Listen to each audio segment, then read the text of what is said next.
Welcome, dogs. Get your goggles, get your tightest lycra tri-suit, put on those compression socks. Why be good at one sport if you can be shit at three?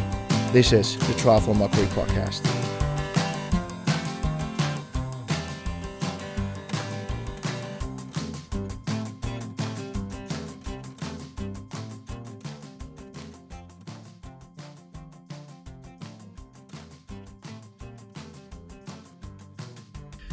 What's going on, dogs? It's your main dog, Mozzarella, and he's back in the caravan. And I can tell you one thing, if you're watching this on YouTube, I'm sitting without a shirt because I'm absolutely flipping, boiling and melting because it's 30 degrees in the Netherlands.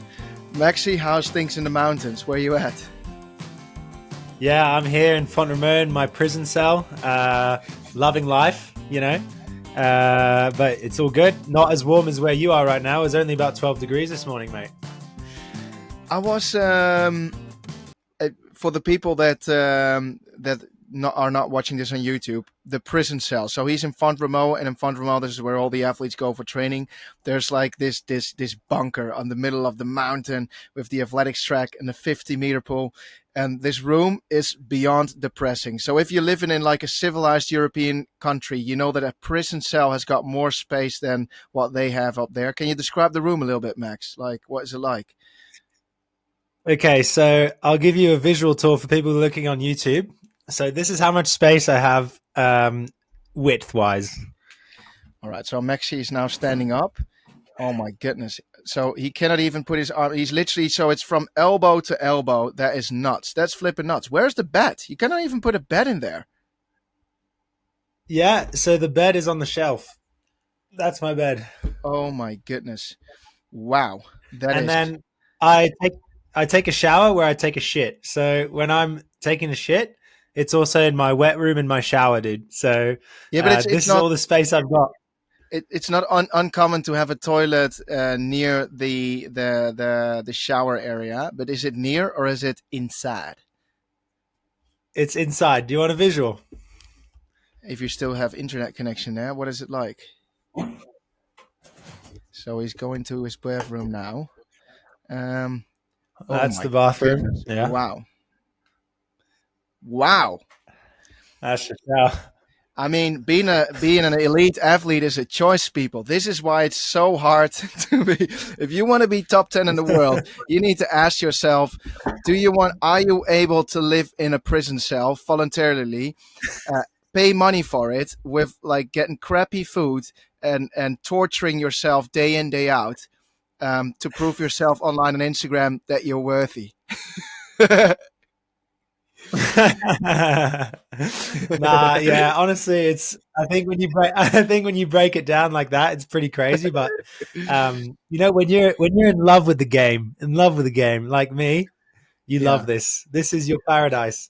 I know. But man, in conclusion, it's of course only because you're always training outside. You're always outside in the mountains. It's an absolute dream where you live in. And if that's luckily, you don't have a girlfriend, because if you need to share a room with the two, it wouldn't be physically possible in a room like that.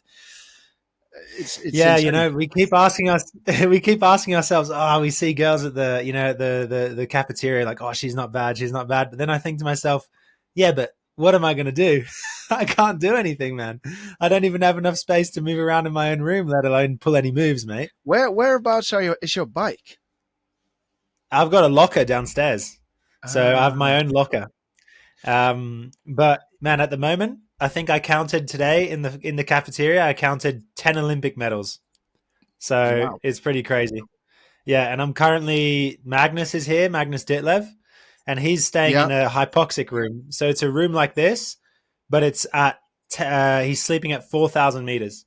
So he's locked in, baby. He's locked in for Frankfurt. Yes. He's ready for Frankfurt. And if you're looking for Magnus Ditlev, he's up somewhere in the clouds. He was already pretty high with his height, but he cranked it himself to 4,000. So he's an absolute unit, man. The training. Do you want to know his training day today? He told us. So he got up. Yeah. Okay. 6K swim, just standard 6K swim. Then he did 11 by 1K threshold on the track. Then he's going to rest. and he's doing 20x400 threshold on the track again this afternoon. So Oh my the double track goodness. session solo, dude. Absolute warrior. So for the last dogs who are literally just enjoying the journey of triathlon and listening to Triathlon Mockery, but not following elite sports, Magnus Ditlev is he's the Ironman. Well, he's the record holder on the Ironman distance. The guy's an absolute flipping unit. Um, And if you also have never been at altitude, the one time I went there, I slept bad at 1,800 meters of elevation because you just don't have as much oxygen in the air, so you just struggle with sleep, you struggle with recovery, and you struggle with training.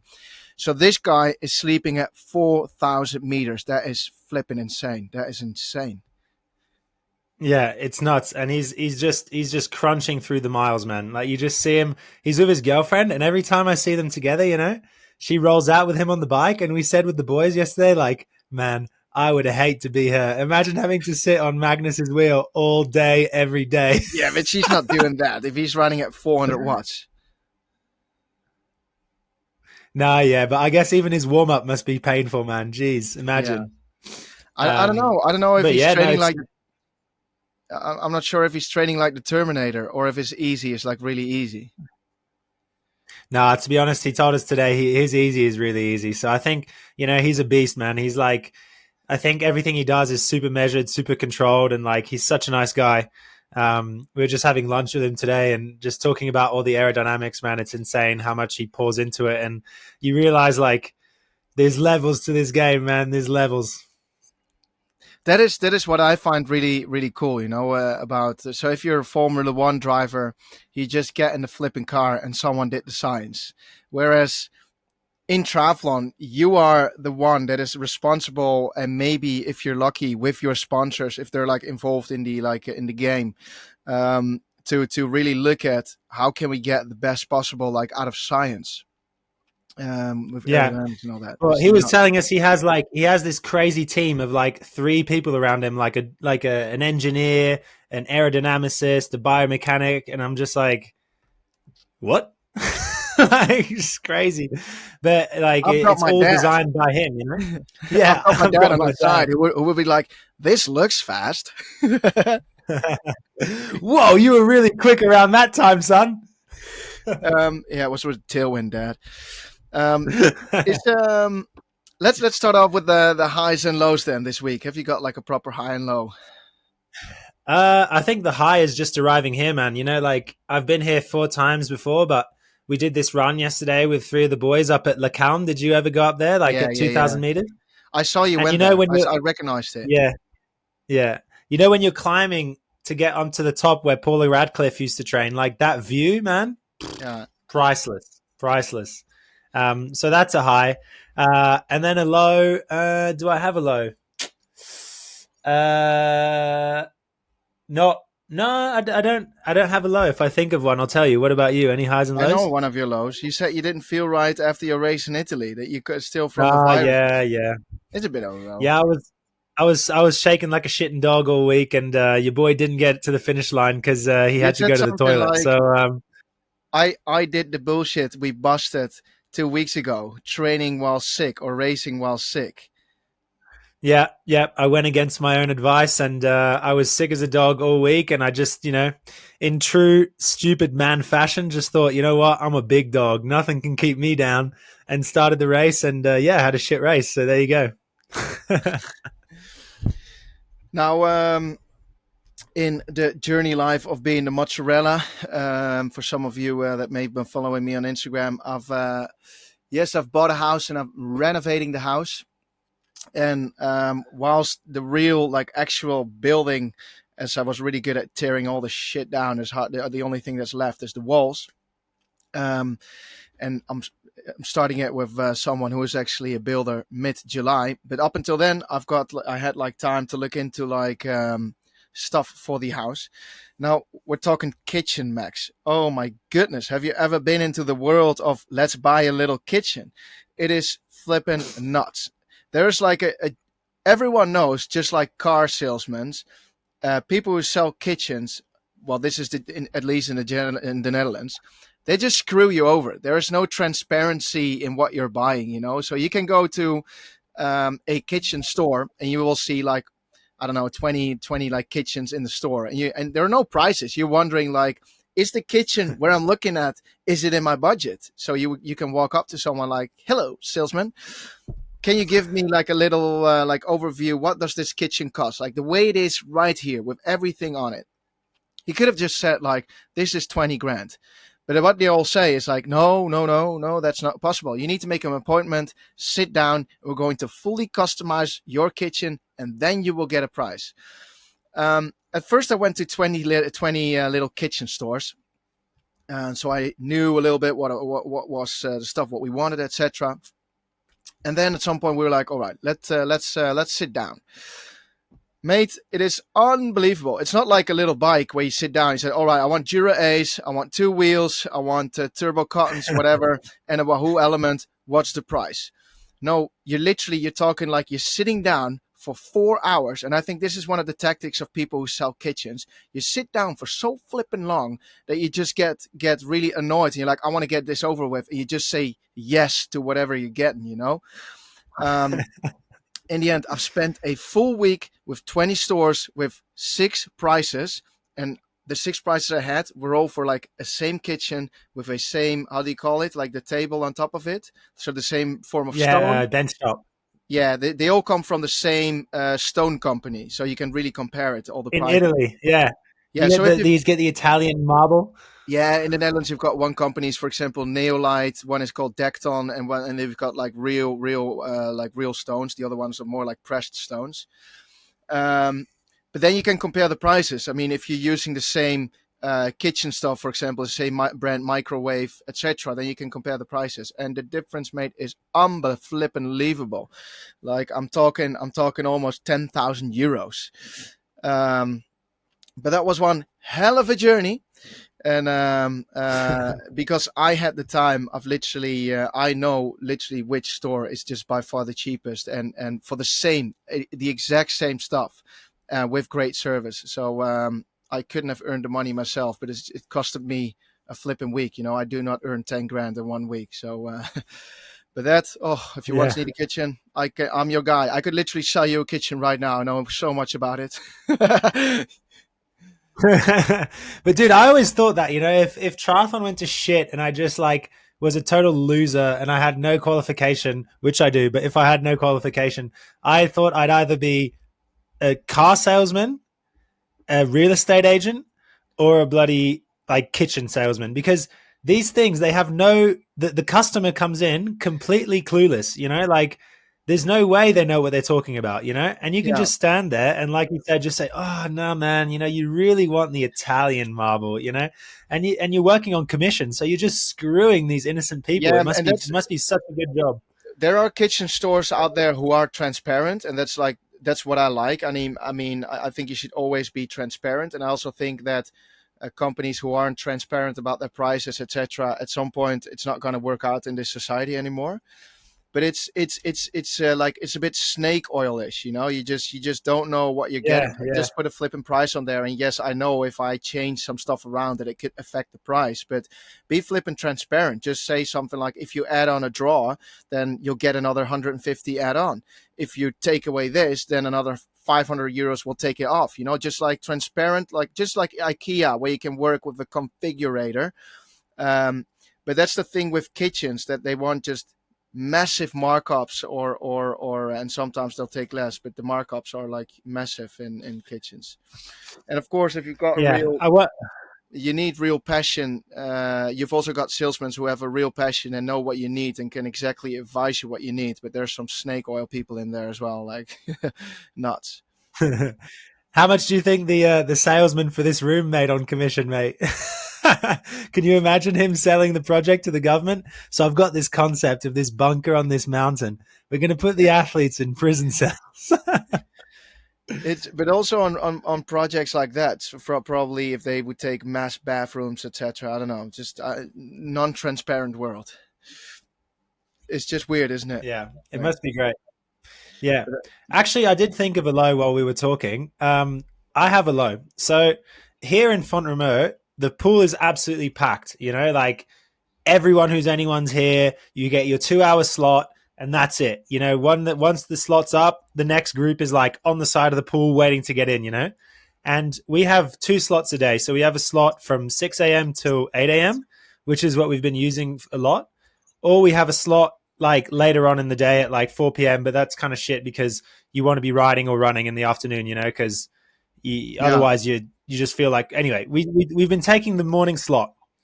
But at the same time, the German, it's not the German national team, but a German swim team is here with Yeah. do you know Florian Wellbrook, the Olympic open water champion? And there's a guy here that's recently broke the 400-meter world record, like 3:39 or some crazy shit. They're here. And man, I've never seen a group of such boring and intense people in my life. They pre-pool, they warm up on the side of the pool for 30 minutes with no music, no talking, and they get in trouble if they talk to each other. Really? So they're like just warming up for like half an hour, just like doing all these things. And then at 7:55, which is 5 minutes before the end of our slot, they line up behind the buoy or behind the wall, and they start throwing things in people's lanes for them to get out. So I was swimming, warming down for my session, and he throws the fucking snorkel in the freaking lane. I swear to God. Wow. Can you believe that? So I just put it back on the thing, and I said, mate, I've got 5 minutes. I've once been. I said, I've got 5 minutes left. I said to him, mate, I've got 5 minutes left, and just no reaction whatsoever. And I was like, wow, what's wrong with you? And another person it happened to today, they tried to get in 20 minutes early, just jumping into their lane and before their slot. And they said to the coach, hey, what are you doing? Do you think it's the altitude that is getting to him, that drives him nuts? No, I don't know what it is. I think it's just rude, though. I think, like, man, if you're German, you should know if you've got your slot from X to Z, like, that's your slot. You can't just start throwing things in people's flipping lanes for them to get out. And, like, to be honest, they are swimming, like, a crazy amount of mileage, because I asked one of them, like, hey, how much did you just swim? And she said, we did 10K with 9x800 build 1 to 3. And I was like, oh, imagine 10K. What the fuck? Oh my God. It's not even mileage. I hate a week. But it's wow. But maybe that's why the Germans, they pump out so many great triathletes, because they're probably thinking, all right, they're the Brits. We'll need to we need to screw up their training sessions. That's already their head start. It starts with the juniors pushing your juniors out of the pool. That's when they get more time in the pool, more time on the track. It's all these little things that add on. That's on. It's the alcohol-free beer. Yeah. I mean, I can see how like, for me, when I saw that, dude, like, I'm a guy that likes to lock in, but I could not do what they do, man. Warming up with no talking, no music, no nothing, man. Especially as a swimmer, I'd lose my mind, man. Crazy. Yeah. 4 hours a day in the pool with no talking. Yeah. Yeah, that's also, I mean, we're doing a podcast, so I'm not the kind of guy who's like the quiet guy. And back in the days, we all had this kid in class who was always not busy with the class, but like playing with his pen and his foot, and was falling off his stool and falling off his seat and doing all kinds of crazy stuff in the class and messing with everyone, as in like attention-wise. I was that dude. So I wouldn't be able to cope with a group like that. I need amusement. I need fun. I need have a little laugh in life. Yeah, no, I totally agree. So do you get any voice notes from a listener? I did get that. I did get a question from a listener. But do you want to start off with the listener with the question of the week? Yes. Yeah. Hi, Tom and Max. I'm training for a sub 145 half marathon in August, and I'm running 5 days a week. I recently signed up for High Rocks Acapulco in September. And as a triathlete, mainly runner, I feel like I'm starting from zero with strength. How do you balance strength training with your endurance work? And what actually made a difference for Tom, performance-wise, when training for high rocks. I'm trying to figure out how to maintain my running fitness while also surviving the strength side of things. Alrighty, so we got a little hybrid athlete here in our corner.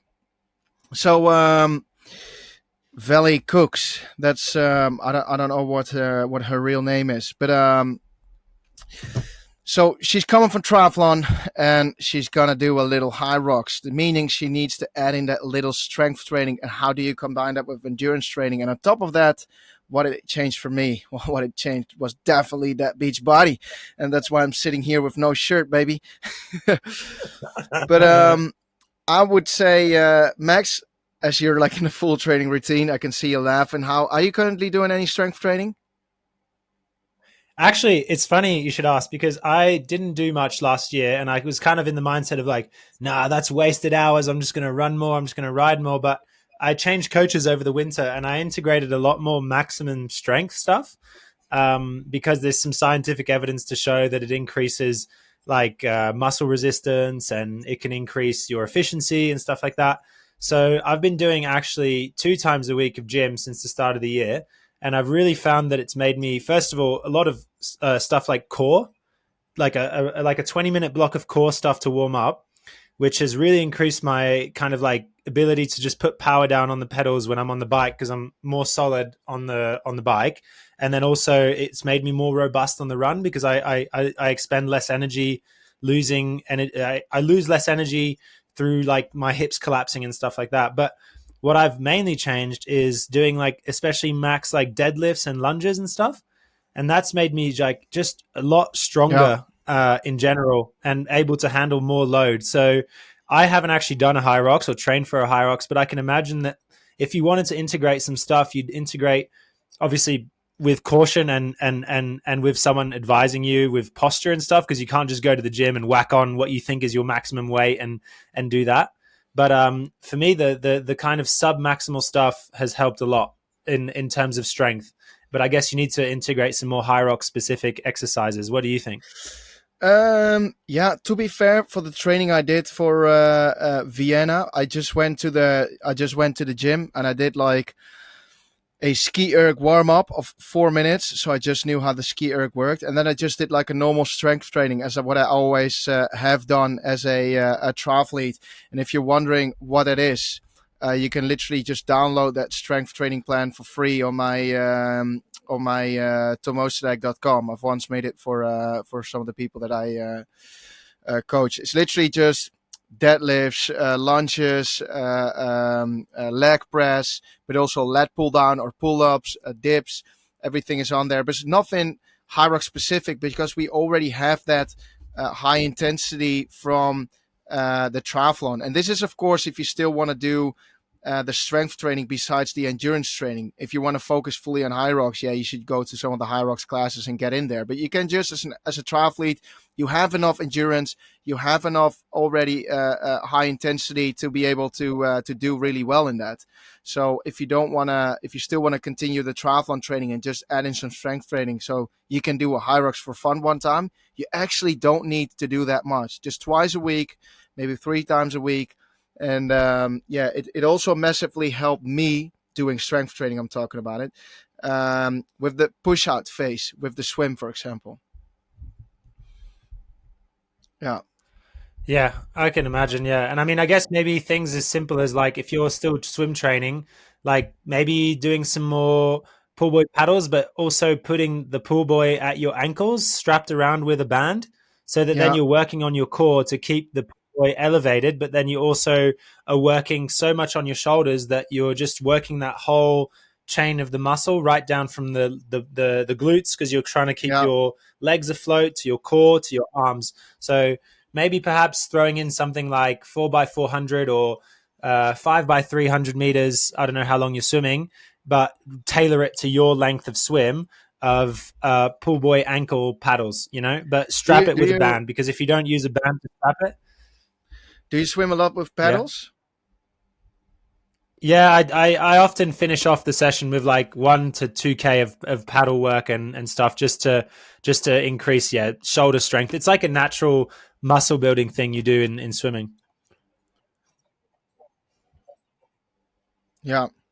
I'm saying that because well, Max is for those who don't know, one of the faster swimmers, right, in ITU racing, and two guys that I know well in the Netherlands is well, Manuel Koas I know well, and then you've got Mitch Koopman who came out for the Olympics for the Netherlands. He's also like a really fast swimmer, isn't he? And Yeah, he's a Manuel beast. Koas was first out of the water in Ironman Kona this year in Hawaii with the men pro field. They swim a lot of paddles, like a shitload of paddles.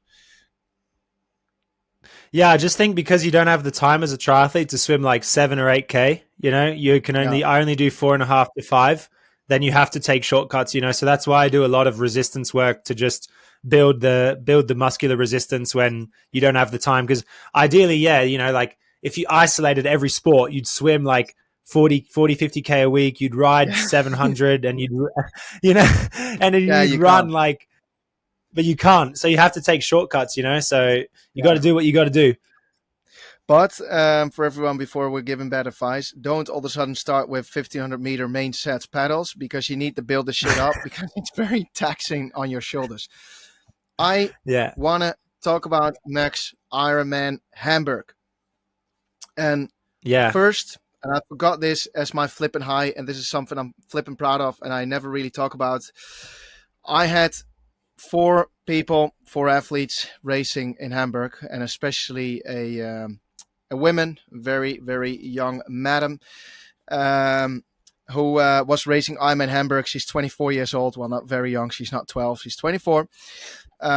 And she broke the world record for her age group for the fastest ever Ironman time. And the other boys all went sub 10. Really? Really? Yeah, mate. Yeah. Fucking hell, I didn't know that. You kept that on the down low. That's insane. Congrats. I know. Yeah. It's 9 hours and 23 minutes. Jesus. That's really good. And then she's like on a proper newbie bike with like a normal helmet. You know the classic pictures when you see someone new to the sport and getting on it. She's so flippin' gifted, mate. Like unbelievable. I know what training she's done for this and the amount of hours she spent into like training this. And of course she had to like build it up slowly. But she didn't train 20 hours a week. She trained in between like 10 to like 14 hours a week. And nuts, unbelievable! Like she ran a 3:11. Wow, that's fantastic. 3:11. What the hell, man? You need to get this chick on the pro program. You could have yourself a bloody world champion. That's still very far off, because I wanted to talk a little bit about the women in general there in Hamburg, because what Kat Matthews did and Laura Philipp was also flipping insane. Did you see that? Yeah, I'm not going to lie. I watched it live. Like I didn't watch the whole thing live, but I tuned in for the run. Man, when I watched Kat Matthews leaving transition running along the Ulster, I was like, what the hell, man? Is she running like a 10K or something? Like, and then you saw Laura come past her and I just couldn't believe it. I've never seen speed like that. I genuinely think those are the 2 most impressive performances I've seen from an athlete, male or female, in the last at least 6 to 7 months, if not a year, I was just like, it was incredible. Like the speed and the run speed and the overall time, I was just like, just different level. Like those 2 are going to give us such a good showdown in Kona, and I can't wait to watch it. Insanely fast time. And Kat Matthews also broke the previous record, and she literally just finished something like 2 minutes behind Laura Philipp. But what made this performance so outstanding, in my opinion, was the marathon. Yeah, I think it's 8:02 or 8:03. 2:38 marathon or 2:37, and Kat Matthews 2:40. And there's not a lot of professional men that run times like this, right? It's nuts. Yeah, I mean, with a 2:38, you're more than competitive in the men. It's like it's ridiculous, the speed. I didn't actually watch the end of the race, and I saw the splits on Ironman Try on Instagram, and I was like, 2:38, like what the hell? Like it was so smooth when she's running, and it's quite impressive from Laura, because she only races about like 2 or 3 times a year, or 4 or 5 times a year. Yeah. But whenever she comes out fit, it's just like incredible, Yeah. But honestly, that is just holy flipping guacamole. Like even in my fittest time, in my flipping prime of prime, I've never been not even close. Like that's insane. You know that's the time that Joe Skipper, when he was in top run form, ran in Ironmans 2:38. That is crazy.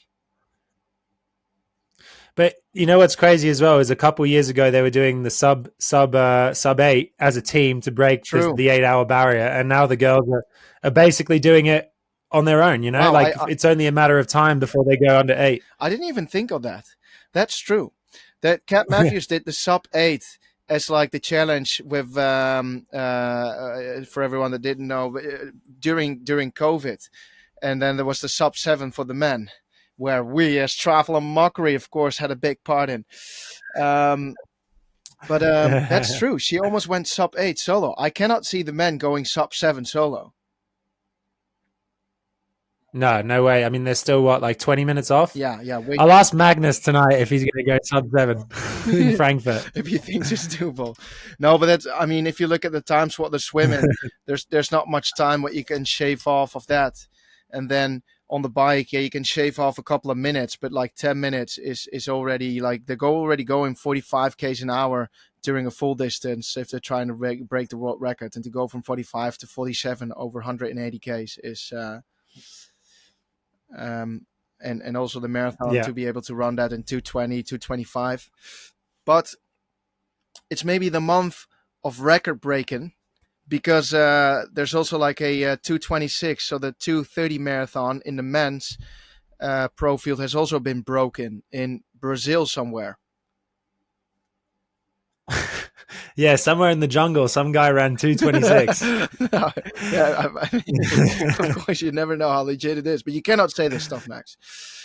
But that's also no. I mean, he's always been a good runner. You know, he was from ITU, Macias. He's been a junior medalist. He's medaled at World Series. He's always been an incredible runner. But man, I looked at the conditions on that day, and it was like 30 degrees and 70% humidity. So can you imagine if it was in like 20 degrees and low humidity? He would have ran like a 2:19 or a 2:20, you know? Yeah, nuts. Hey, and what's crazy stuff? It is. The world is a crazy world, isn't it? Hey, what's up now for the next of this week in triathlon land for you?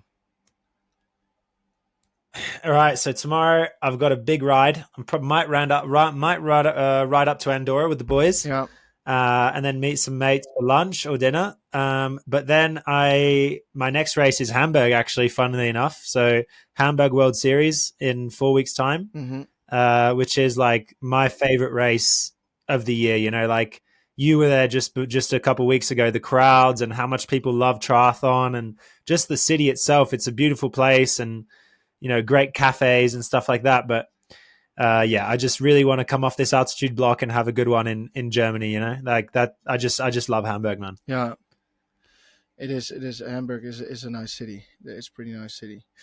All right. Before we end this podcast, I'm quickly heading over to the Bullshit Buster.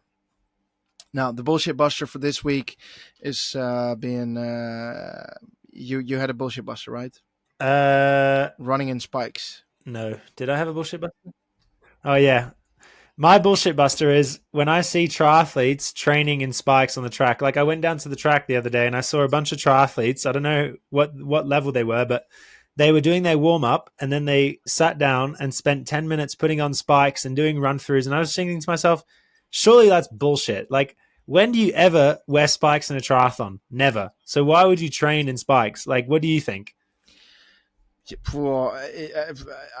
It's just another pair of shoes that you need to buy. You know, it's just the sport's already expensive, so you either need to like take yourself really flipping serious if you're getting spikes, but maybe it's like to really hit that neuromuscular power and go for the sprints. But it is a bit of a flex. It is a bit of a flex. Yeah, that's what I thought. I thought like they were just like, hey, look at me with my carbon spikes. I'm going to drop some fast 200s. And I was kind of like, man, like, what are you doing? You know, like just keep the normal shoes on, you know? Yeah. It's I mean, obviously it's like a flip and flex. I'm trying to think what's the equivalent of swimming or cycling, but Would cycling be like going to do like measurements on the track and then rock up with your flipping track bike? Yeah, that would be the same thing, like riding with a track bike, or like swimming with, like, those big fins that they use in life saving. Like it would just be like, or what they do. Why? What the fuck? If you're swimming in the pool and then you want to measure time, so for example, do like 1,000-meter test, that you're wearing like this full professional kit what the real swimmers use. That's got this like this. So we're wearing the neoprene outside, but normally we've got a tri-suits. And swimmers, they always have, what is this suit made of? If you've got like 100-meter swimmer. The fast skin, the one that they were wearing in the enhanced games. Yeah, stuff like that, stuff like that. That's also a swimmer's flex if you're taking it too serious. Speaking of the enhanced games, What do you think of that? So the enhanced games is literally, if you're a professional athlete, let's say Magnus Ditlev on the Ironman distance. Well, the Ironman distance is not an Olympic sport. Let's say you are a track athlete. You are Usain Bolt in your prime. You're a 100-meter gold medalist and world record holder. Then there's this new organization that's calling themselves the Enhanced Games. And their vision is, if everyone were on drugs, we can really see what the boundaries are. And then there's no limitations to the game. So basically, they're getting paid to be part of the Enhanced Games, but being part of the Enhanced Games means you got to be fully on drugs, and thus you can never return to sports again. And the Enhanced Games, they want to show people that the records can be broken, etc., if you're like on the flipping juice. They just want to see like there's no limit. And there are now 2 records that have been broken, and if you break a record, you get something like 1 million, right? Yeah, $1 million. Yeah, $1 million. And wasn't it the 100-meter freestyle and what else was it?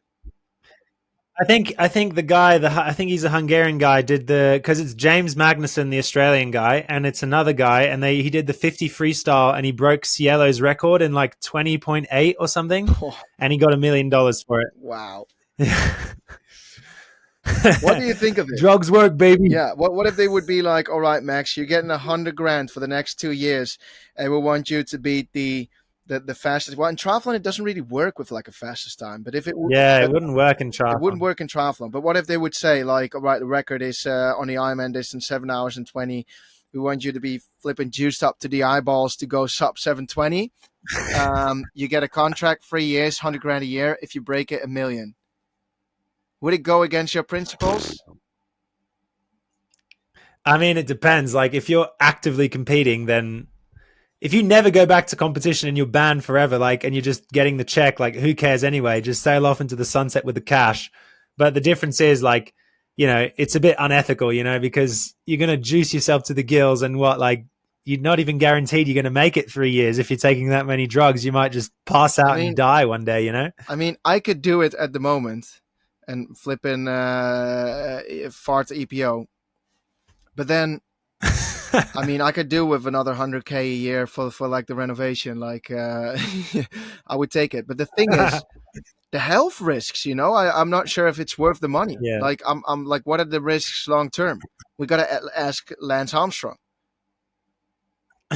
Yeah, I mean, ask any cyclist from 1995 to 2015. I mean, I can clearly see with Thomas Dekker that it had an effect. How's he doing? Clearly went to his head. No, he's good. He's becoming a father. I literally see him. Yeah. He's he lives like 200 meters from me. I literally see him every week. He's he changed his life from them, but he's not in cycling anymore, is he? He's just like doing some occasional gravel riding for fun. And he's the doping expert of Triathlon Mockery in case someone gets popped again. By the way, speaking of someone get caught for doping and then coming up with an excuse, it all of a sudden came to my mind. I heard this on a radio show yesterday. Remember the beginning of this year that Imogen Simmons, a blonde, pretty, successful triathlete, who was like in the category you would never think she would do anything wrong, got popped for doping, and her how do you call it? Her reason was that her boyfriend was on EPO or whatever, growth hormone, and then through sexual intercourse, she had it like injected into her, like a lot, and that's how she got it tested positive. A lot. It was crazy. But I heard this on a radio show that there's like another case right now, or has been, that has been accepted again as like a reason that someone was like, um, hey, I got popped for doping, but I had sex with this person, and this person can stand in for me at court and tell that they have a drugs problem. So what they then said in the radio program, like, where does this end? As like a single professional athlete, or less like as a professional athlete, you can literally then make up an excuse that you're having like an affair with either a hooker or with like a junk, just to have an excuse. So you can do drugs, and whenever you get caught, you can be like, yeah, but I'm having an affair with a prostitute, and she was like fully on drugs. So it was not my fault.